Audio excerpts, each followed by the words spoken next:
Yung kasama mo kanina, kapatid mo ba yun? Ano pangalan niya? Emma. Naiintindihan ko.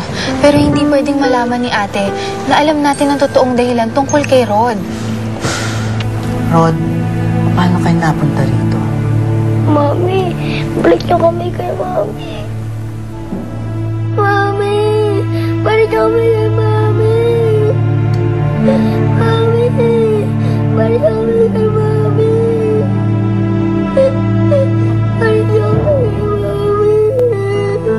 Kailan ba tayo ganito? Kailan natin dapat itago yung relasyon natin? Hanggat gusto nating ipagpatuloy ito, Roman. Sa oras na malaman ni Ate Vita ang totoo tungkol sa ating dalawa, yun na rin ang katapusan natin.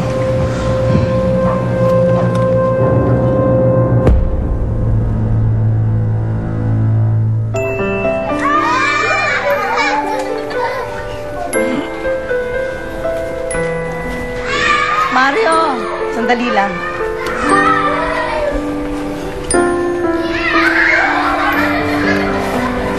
Ma'am. Nakapag-anunsyo ka ba para sa simbahan, para sa mga magulang ni Rod at Emma?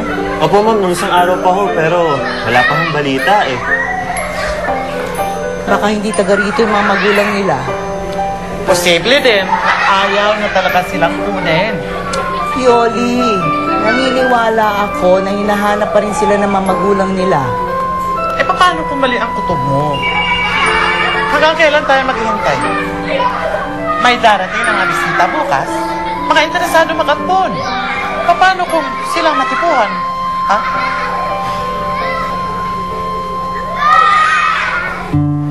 Diyos ko,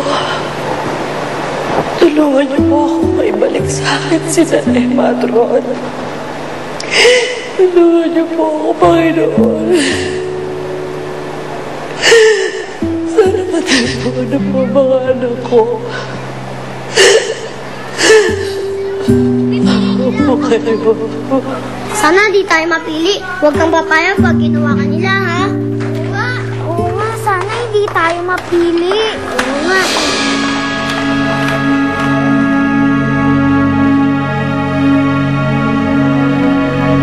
Ano ba ang gusto niyang ampunin? Babae o lalaki? Lalaki po. Han, ito oh. Tinan mo itong batang to. Ang gwapo oh. Paano kawin mo pa nga eh. Gusto ko itong batang ito. Ampunin niyo na po. Sige. Anong pangalan mo, boy? Abay! Ha? Sandali lang ako. Hindi niyo pwedeng ampunin ang mga batang to. Hinahanap pa namin magulang nila. Talagang hindi ko aampunin yan.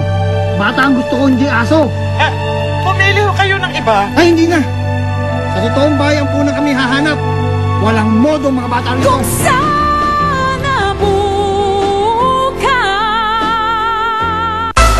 Halina't sa lubungin ng init. Pag-araw ng kapuso'y sumabi. Nandito ako, Evita. Mula pa noon, lagi lang ako nandito para sa'yo. Lahat ng nawala sa'yo kaya kong punan. Ano man ang kailangan mo, ibibigay ko.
Sana Evita.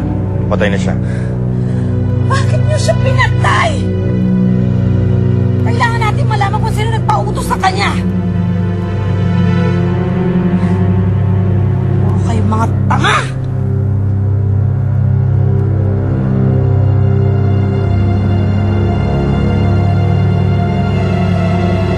Iligpit niyo na yan.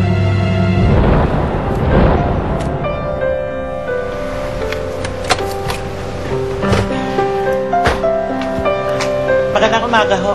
Kayo ba si Amparo? Ako nga. Ikaw ba yung host ko sa telepono? Ako si Manang Yoli. Ako ang namamahala dito sa ambunan. Nasa na mga bata? Papatawag ko. Ano bang gusto mong ampunin? Babae. Dami natin na pamilyang gulay, oh.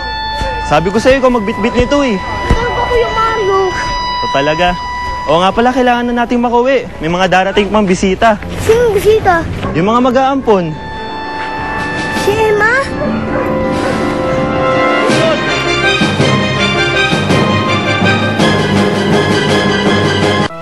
Ilang taon na rin napamahal sa inyo.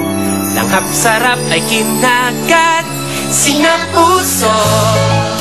Pangakong totoo, mas mahalin kayo. Kailanman kahit saan, kasama nyo. Malayo man ang narating, mahal tayo ni Jollibee. Iya, ano pangalan mo? Emma. Emma ang pangalan niya. Siya ang gusto ko. Sige, pwede mo nang ampunin. Yung napagkasunduan nating halaga. Oo, akong bahala sa inyo. Emma, halika na, sama ka sa akin. Ayoko. Halika na. Mga tanga! Hoy, hoy! Kayong aalis dyan, ha? Diyan na! Huwag na natin. Halika na!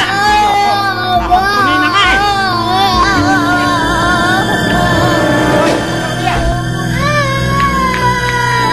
Emma, huwag ka matakot.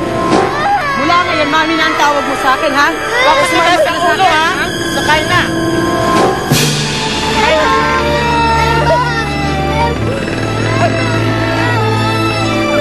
Sino tatay to? Ma'am, hindi niyo ma'am pwede ampunin si Emma. Magkapatid mo sila. Ano yun? Ano ibig sabihin nito? Huwag ka makinig lang. Halika na, Emma. Try mo kasi, Emma.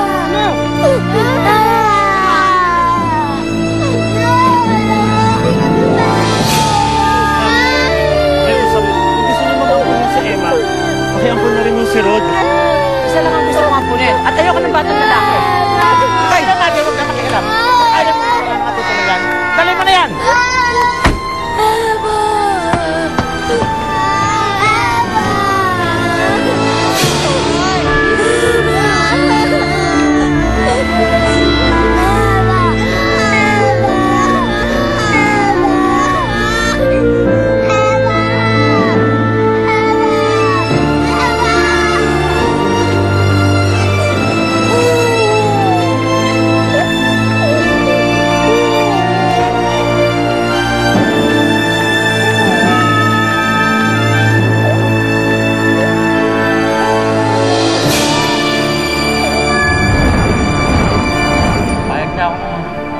Mag-share kami ni Roman sa'yo. Bastos ka! Bastos! Bastos pala. Nandun kayong dalawang bata. Rod at Emma ang pangalan. Mga anak ko. Ako na mismo ang pupunta doon. Susundan ko yung mga anak ko. Gusto mo, samahan kita sa pier? Abangan natin si Emma.